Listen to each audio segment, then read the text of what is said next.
तो जोशीमठ आपदा को लेकर सरकार तैयार है और आपदा से पहले की आहट को महसूस करने के बाद सरकार ने कुछ राहत और मरहम का जिक्र किया है, मुआवजे का मरहम। लेकिन क्या सरकार वाकई संजीदा दिखाई दे रही है ऐसे मसले में जहां पर जोशीमठ कभी भी तबाह हो सकता है? हम सीधा रुख कर रहे हैं। इस वक्त हमारे साथ उत्तराखंड के पूर्व मुख्यमंत्री और कांग्रेस के दिग्गज हरीश रावत हमारे साथ इस वक्त लाइव जुड़ चुके हैं, जिन्हें आप देख रहे हैं। हरीश रावत वैसे किसी परिचय के मोहताज नहीं है, बहुत लंबा तजुर्बा और अनुभव उनका जो है उत्तराखंड की सेवा में गुजरा है। रावत जी, बहुत बहुत स्वागत है आपका इंडिया वॉइस में। बहुत धन्यवाद आपका। रावत जी, क्योंकि बहुत लंबा तजुर्बा आपका उत्तराखंड की सेवा में गुजरा है, तो मैं आपके अनुभव के लिहाज से ही पहला सवाल जोशीमठ को लेकर आपसे जवाब चाहूंगा। और पूरा देश इस वक्त आपको सुन रहा है, क्योंकि आपका एक सवाल का जवाब बहुत कुछ सवालों के जवाब दे जाएगा। सवाल मेरा यह है आपसे कि अगर आप उत्तराखंड के मुख्यमंत्री होते मौजूदा वक्त में, जोशीमठ को लेकर पहला कदम आपका क्या होता? देखिए, पहला कदम जो होना चाहिए था वो है कि आप आपदा का आकलन कर उसका जो कारण है उसका निवारण करो, और जो लोग प्रभावित हो रहे हैं या जो क्षेत्र प्रभावित हो रहा है उनको सुरक्षित स्थान पर बसाओ, लेकर के जाओ, और उसका पूरा खर्चा पूरी व्यवस्था सरकार उठाए। और उसके साथ साथ आप लोगों को, जिन लोगों के व्यवसाय खत्म हो रहे हैं, जिन लोगों के होटल तोड़े जा रहे हैं, दुकानें प्रभावित हो रही हैं, व्यवसाय प्रभावित हो रहे हैं, उन सब लोगों के लिए जो उचित मुआवजा हो सकता है, जो उसकी दर है, जो उसका तरीका है, वो उनको बता दो, ताकि आदमी आश्वस्त रहे कि हाँ, मेरे ऊपर प्राकृतिक आपदा आई, मेरी बर्बादी आई, और उस बर्बादी में मेरी सरकार मेरे साथ खड़ी है, और वो मेरी घर को, मेरे द्वार को, मेरे बिजनेस को, मेरे परिवार को फिर से खड़ा करेगी, मुझको सहारा देगी। उचित मुआवजा तो सरकार ने आज काम जो करना चाहिए जी कि आपको, जब जोशीमठ जैसी स्थिति हो कि जहां पूरा एरिया धंस रहा हो, एक जोशीमठ का अस्तित्व खतरे में हो, और उसके ऐतिहासिक पौराणिक महत्व को देखते हुए आप उससे लगे हुए क्षेत्र को, सुरक्षित क्षेत्र को छांट कर वहाँ वैकल्पिक जो है आप दूसरा जोशीमठ बसाइए, और जो आज का जोशीमठ है उस जोशीमठ को इस स्थिति में पहुँचाने के लिए जो कारण है उन कारणों का निदान कर रही है, और उसके लिए आपको यदि टनल बंद करनी पड़ी है, कुछ और चीज़ करनी पड़ी है, वो सब कदम उठाइए। यानी आप अगर मुख्यमंत्री होते सबसे पहले टनल और दूसरा जो विस्थापन करने का जिक्र आप कर रहे हैं वो करना चाहिए। और दूसरी बात, आपने एक महत्वपूर्ण बात कही। नहीं, मैं लोगों की जान बचाता, लोगों की जान बचाने का पूरा खतरा लेता, जो उनके व्यवसाय खत्म हो रहे हैं उसके लिए मुआवजे की नीति बना करके उनको मुआवजा देता, सब लोग उसमें कवर हो जाते। तीसरा काम ये करते, ध्वस्तीकरण से पहले कहाँ आप नया जोशीमठ बनाएंगे वहाँ उनको बसाता।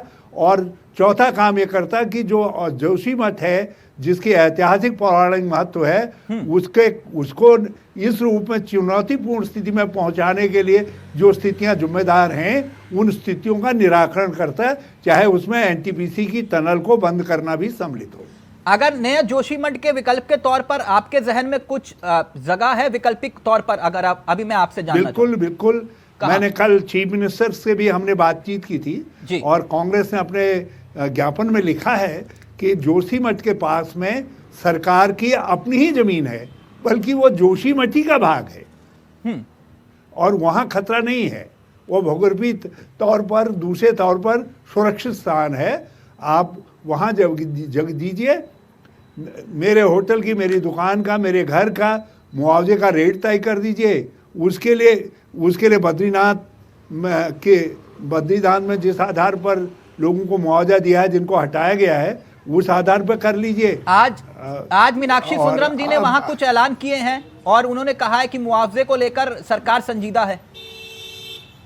नहीं, आप संजीदा हैं, संजीदगी आपकी दिखाई नहीं दे रही है। आपका बुलडोजर मेरे घर के सामने दिखाई दे रहा है। यदि जिलाधिकारी ये कह दें इस रेट पर हम ये मुआवजा देंगे और ये तरीके हैं, तो फिर ये स्थिति आएगी नहीं विरोध की। लोग जब मेरा घर तोड़ोगे और मुझको क्या दे रहे हो कुछ पता नहीं है, तो मैं उसी घर में मर जाना पसंद करूंगा क्योंकि मैं तो उसी समय मर गया जब मेरा घर टूट बर्बाद हो रहा है। रावत जी, एक बात और, आप वहां पर गए, आपने देखा, मुआयना किया, क्या लगा आपको कि क्यों ऐसी एकाएक त्रासदी तो आई नहीं? आपकी भी सरकार रही, तब उस वक्त भी यही सवाल उठ रहे थे कि जोशीमठ कभी भी धस सकता है।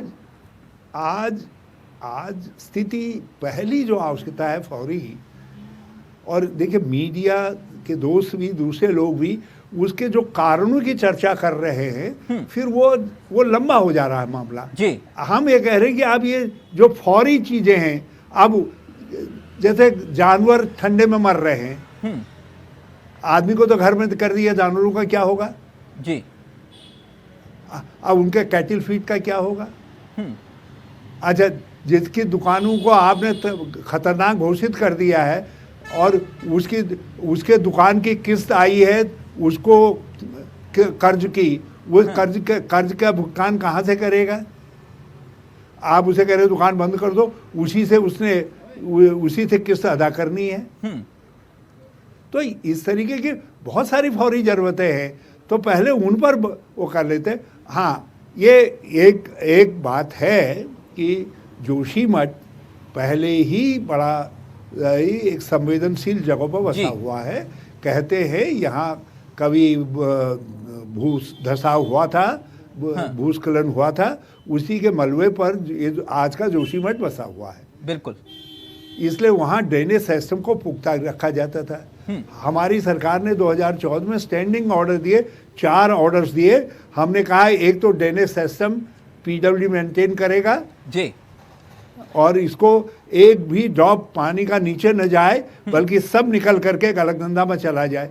दूसरा, अलकनंदा और धौली गंगा के संगम पर जो नीचे से कटाव हो रहा है जोशीमठ का, उसको रोकने के लिए वहाँ ठोकरें बनाई जाए। हमने उस पर काम भी शुरू करवा दिया था। तीसरा, हमने कहा यहाँ लाइट मटेरियल के घर बनेंगे और उसके लिए कदम उठाए जाए। लोगों के जो भी आगे घर बनाए उसके लिए बनाए, और हमने कहा राज्य सरकार सब्सिडी देगी उसके लिए। हाँ। तीसरी, हमने एक एसओपी तैयार की नगर पालिका के लिए, जिसमें प्लास्टिक से लेकर के वेस्ट मैनेजमेंट की नीति स्पष्ट की। कितने मुआवजे की मांग आपके इन्होंने जी मुआवजे के लिहाज से आपको क्या लगता है कि फौरी तौर पर राहत कितनी होनी चाहिए? क्योंकि सरकार 1.5 लाख का जिक्र कर रही है। देखिए फौरी राहत का तो फौरी राहत का तो आप दूसरी जगह बसा दीजिए। आप जो भी आप 85,000 दीजिए, 25,000 दीजिए, लेकिन पहले आदमी फौरी राहत तो तब पकड़ेगा, वो 1.5 लाख भी पकड़ लेगा, 2 लाख भी पकड़ लेगा, धन्यवाद के साथ पकड़ लेगा, बशर्ते आप उसको ये बता दीजिए कि रेट क्या होगा, किस आधार पर देंगे आप। आदमी तो ये समझ रहा है कहीं ऐसा नहीं तो नहीं है 1.5 लाख में ही मुझसे जयराम जी की कह दे रहे हैं। नहीं, आपका सुझाव क्या है? क्योंकि मैं बार बार ये जिक्र कर रहा हूं क्योंकि आपने शासन प्रशासन के नजरिए के साथ पहाड़ की सेवा भी की है। जी, हमने बद्रीनाथ में अभी हम लोगों का विस्थापन कर रहे हैं, जिनके घर ले रही है सरकार, खाली करवा रही है, तो खाली करवा रही है। उसके जो रेट्स है जोशीमठ और बद्रीनाथ में कोई अंतर नहीं है, दोनों की जमीनों के समान तरीके के मूल्य है। आप उस आधार पर दे दीजिए, और आप दे मत दीजिए, आप घोषणा कर दीजिए, फिर लोग नहीं कहेंगे हमारे घर को न तोड़िए करके। अच्छा, आप पहले बुलडोजर भेज रहे हैं जी, पहले ये नहीं बता रहे किस तर्ज में आप मुआवजा देंगे। हाँ। जब बहुत दबाव में आए तो आपने कह दिया 1.5 लाख, आपने कह दिया 1.5 लाख अंतरिम सहायता दे देंगे। अब आदमी समझ रहा है कहीं 1.5 लाख ही में बाकी के लिए मैं लटकता फिर जाऊं। अच्छा, आपके तो शासनकाल के वक्त आप मेरी बात समझिए ना जी। आप जिसका घर उजड़ रहा है, जिसको तोड़ रहे हैं बुलडोजर से, उसकी मानसिकता से सोचिए ना। बिल्कुल, ये कोई विश्वास अविश्वास का सवाल नहीं है। रावत जी, जब आपका शासनकाल था, हमने देखा कि आपने हरेला जैसे पर्वों को एक महत्व दिया। मैं इसलिए ये जिक्र कर रहा हूं कि एक सोच थी उत्तराखंड को लेकर, आपका एक विजन था कि हरेला जैसे पर्वों को भी हमने तवज्जो से बनाया। लेकिन अब क्योंकि हुमा भारती का एक बड़ा बयान आया, वो ये कह रही हैं कि 3 तरह के माफिया बहुत हावी हैं, शराब माफिया, खनन माफिया और ये पावर माफिया। आप इत्तेफाक रखते हैं ये जो त्रासदी हो रही है प्राकृतिक तो नहीं है आपदा? मैं उमा भारती जी के दर्द को समझता हूँ। वो जी वो देखो, वो शराबबंदी के लिए हमेशा काम करती रही है, लेकिन आज जिस तरीके से उत्तराखंड नशे के आगोश में चला गया है वो चिंताजनक स्थिति है। पावर माफिया उन्होंने शब्द इस्तेमाल किया है कि हर जगह खोद दिया जा रहा है। अच्छा, और ये पावर वाले में भी ये हो रहा है कि बिजली निकालो, प्रोजेक्ट लो, काटो और बना करके भाग लो। उसके लिए जो स्टैंडर्ड प्रोसीजर है जिसका पालन करना है, किस तरीके से बाघ की सुरक्षा करनी है, किस तरीके से उस इन्वायरमेंट की रक्षा करनी है, उसका पालन नहीं हो रहा है। रैनी में हमने देखा यही तब बीजेपी ये कह रही है, बीजेपी ये कह रही है कि रावत जी राजनीति कर रहे हैं ऐसे मुश्किल वक्त में। भैया, सन्यासी भी भाजपा के राज में सब राजनीति करते हैं, पार्लियामेंट होते। मैं मेरा तो काम ही, मैं तो राजनीति में हुई हूँ, लेकिन इस मामले में राजनीति नहीं कर रहे। आप हमको अवसर क्यों दे रहे हो राजनीति करने का?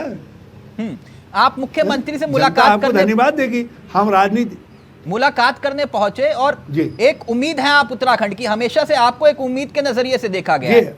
तो मैं इसलिए बार-बार 7 सूत्री जी एक ज्ञापन दिया और उनको कुछ सुझाव भी दिए। हमने कहा भाई ये चीजें, ये कदम उठाइए, बल्कि चीफ मिनिस्टर ने उन बातों को बातचीत में अप्रिशिएट भी किया।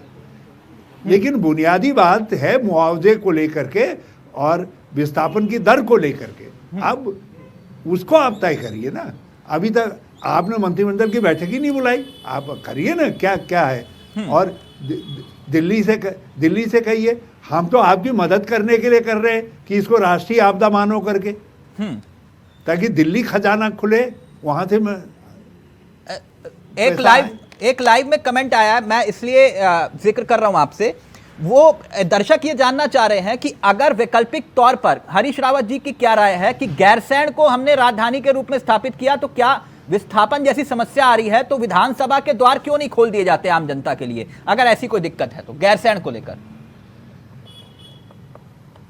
देखिए, जोशीमठ से आदमी हटना नहीं चाहेगा, उस जगह का एक अलग सा महत्व है। बिल्कुल, वहाँ तो जो आया वो जोशीमठ का बन करके रह गया, वहाँ की कठिन जिंदगी वह, क्योंकि लोग उसमें आध्यात्म को देखते हैं, भगवान को देखते हैं। दूसरी, ये केवल एक सिंपल विस्थापन नहीं है जी। और फिर दूसरी बात यह है कि आप आजकल तो प्री फैब्रिकेटेड मटेरियल वो सब मिलता है।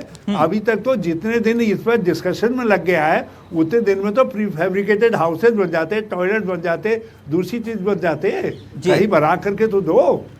रावत जी, एक और महत्वपूर्ण विषय भी है कि ऋषिकेश, उत्तरकाशी, टिहरी, तमाम जगह ऐसी खबरें सामने आ रही है जहां पर दरार की खबरें आ रही हैं कि दरार पड़ रही है।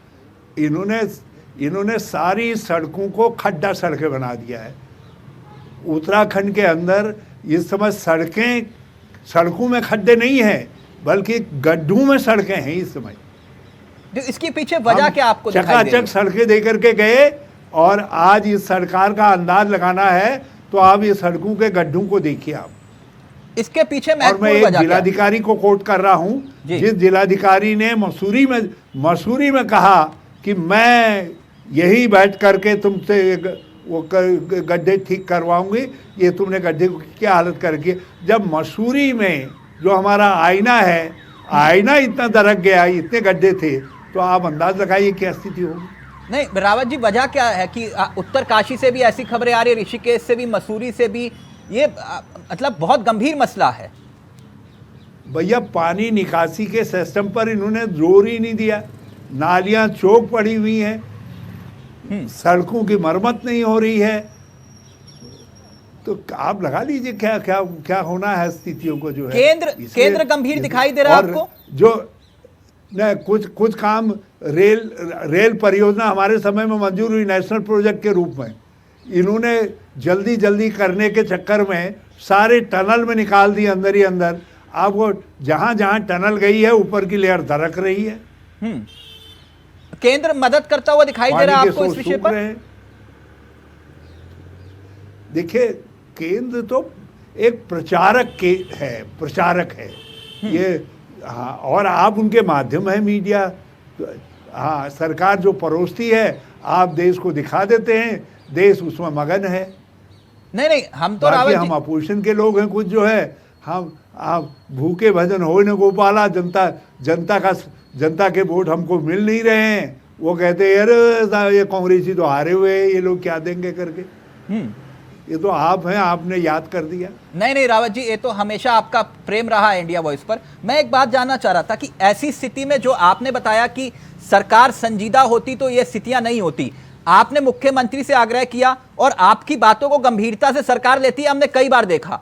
अब क्या आपको उम्मीद दिखाई दे रही है? मुख्यमंत्री नहीं, देखिए मुख्यमंत्री जी बहुत व्यवहारिक व्यक्ति भी हैं, संवेदनशील भी है। इधर मुझको लग रहा है कि जोशीमठ को लेकर के जो कदम उठा रहे हैं ये क्यों गड़बड़ा रहे हैं, क्यों, कौन है ये, क्यों हो रहा है ऐसा, इनके ये क्यों निर्णय लेने में लड़खड़ा रहे हैं। एक बोल्ड निर्णय लेना चाहिए भाई, हम केंद्र से मदद मांगेंगे और इस दर पर हम आपको मुआवजा देंगे। सलाहकार और सही यहाँ नहीं है हम मुख्यमंत्री नया जोशीमठ बैठाएंगे, पुराने जोशीमठ को बचाने के लिए पूरे राष्ट्रीय उपाय काम में लाए जाएंगे, उसको हम पुराने स्वरूप में लाएंगे। क्या सलाहकार सही नहीं है मुख्यमंत्री के जो उनको सलाह दे रहे हैं इस तरह की? भाई जनता के साथ भाव तौल करने की सलाह नहीं हो मुझे। जनता की भावना को समझना पड़ता है। आप बुलडोजर चले इसके पक्ष में हैं, पड़ता है वहां उसकी मुसीबत को समझना पड़ता है। मैं यदि मेरे समय में मुझसे कोई कहता, मैं कहता भाई डीएम साहब सुनो, ये पहले मुआवजे का क्या दोगे, उसका मैसेज उनको दो, तब उसके बाद ये बुलडोजर वाली बात करना। हाँ, ये उनके सहयोग से चलेगा, उनको डरा करके नहीं बैठेगा। नहीं, मीनाक्षी सुंदरम जी को भी तो आदेश गया होगा, तभी तो उन्होंने ये ऐलान किया। अब मुझे मालूम नहीं, यदि आदेश दिया तो इतना भाव तौल क्यों। मैं तो बड़ा खुश हुआ जब कहा कि मीनाक्षी सुंदरम जा रहे हैं वहाँ। मैंने कहा भाई चीफ मिनिस्टर ने ऑथराइज किया होगा। अब वो वहाँ कब कह रहे हैं 150 रुपया 1.5 लाख रुपया अंतरिम मुआवजा ले लो, ये कर लो, ये का। अब ये कोई बात थोड़ी है। नई टिहरी में भी तो यही समस्या आई थी। मेरी क्षति कितनी है ये मुझे बता दीजिए, कह दीजिए, हम इसकी पर्ची पूर्ति करेंगे। नहीं रावत जी, ये समस्या तो नई टिहरी बसाने के वक्त भी आई थी ना। नई टिहरी बसाने के वक्त भी ऐसी ही समस्या आई थी। देखिए, नई टिहरी बसाने की स्थिति दूसरी है, यह आपदा की स्थिति है जी। और उस समय ठीक है, सब लोग अपना व्यवहारिक वो चाहते थे। हाँ, तो दिक्कत है, सरकार कहती थी भाई इतना करेंगे, इतना नहीं करेंगे, ऐसा करेंगे, और वो बहुत बड़ा, हाँ, वो भी एक मामला था, बहुत बड़ा मामला था। ये भी बड़ा मामला है, ये भी बड़ा मामला है, लेकिन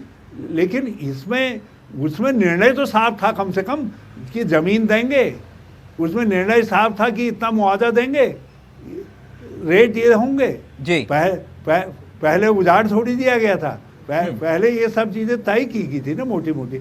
अब उसमें कम नाप जोक कितनी आएगी, कम ज्यादा क्या होगा, वो एक दूसरा प्रश्न था। रावत जी, क्या सरकार आपदा आने का इंतजार कर रही है अभी भी? क्योंकि ये आपदा की आहट है, ये अभी आपदा नहीं है। आपको ऐसा महसूस लग रहा है मेरे को ऐसी आपकी बातों से कि भगवान हमको डराइए मत। मैं समझता हूँ ये हमारे लिए आखिरी आपदा सिद्ध हो जी। हाँ, मुझे डराइए मत, लोग कह रहे। अब है वैसे ये भूकंप के हिसाब से संवेदनशील क्षेत्र है। हाँ। हमें डर है नहीं, ये हमारा नया हिमालय है, बल्कि हम हिमाचल से भी ज्यादा नाजुक हैं। ये चोट हमने केदारनाथ आपदा में भी खाई थी और उसके बाद आपने बकायदा पूरा जिम्मा अपने हाथों में लिया था, ये भी पूरे देश ने देखा। मैं इसलिए जिक्र कर रहा हूं, उससे हमने कोई सबक लिया केदारनाथ आपदा से? हम क्या कह सकते हैं, लोगों ने हम ही को सबक सिखा दिया। तो लोग, अब लोग, वो तो जनता जनार्दन है नहीं। अब उसके बाद जो लोग आए, हाँ। वो लोग विशाल अपार बहुमत के साथ आए। हाँ। इसीलिए उन्होंने जोशीमठ का ड्रेनेज सिस्टम पर ध्यान नहीं दिया, इसीलिए हमने प्लास्टिक मुक्त और कचरा मुक्त जोशीमठ का एसओपी जो था और उसके लिए पैसा देते थे वो उसको बंद कर दिया। ठोकरों पर नीचे काम बंद कर दिया।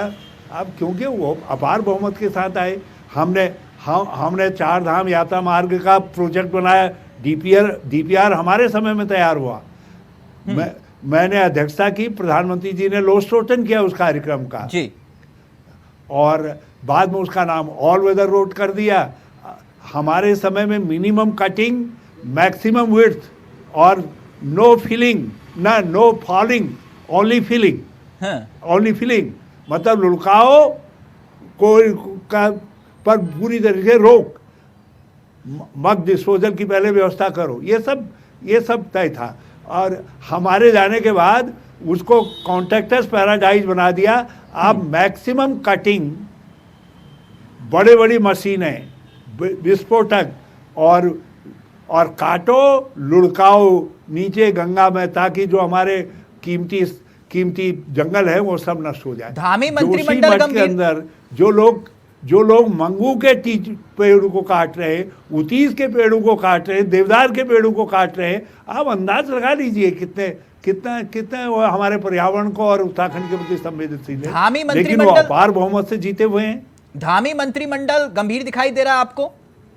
क्योंकि यही सवाल खड़े हो रहे हैं, उनके मंत्री कहां हैं? के साथ जीते हुए तो कुछ अलसाए से है। इसीलिए एक 20 दिन से सारा देश हमारी आपदा को डिस्कस कर रहा है, लेकिन उत्तराखंड का मंत्रिमंडल अभी बैठा ही नहीं है। मंत्रिमंडल के कई मंत्री, बताया जा रहा है कि राज्य में जिस वक्त ये स्थिति पैदा हुई वो बाहर थे। वो कहाँ थे? अब इस पर सब टिप्पणी नहीं करना चाहता। मैं केवल इतना भर कह रहा हूँ, आज 11 तारीख है, 11 तारीख है। 1 तारीख से सारी सनसनीखेज डरावनी खबरें आने लगी थी। आज तक मंत्रिमंडल की बैठक नहीं हुई।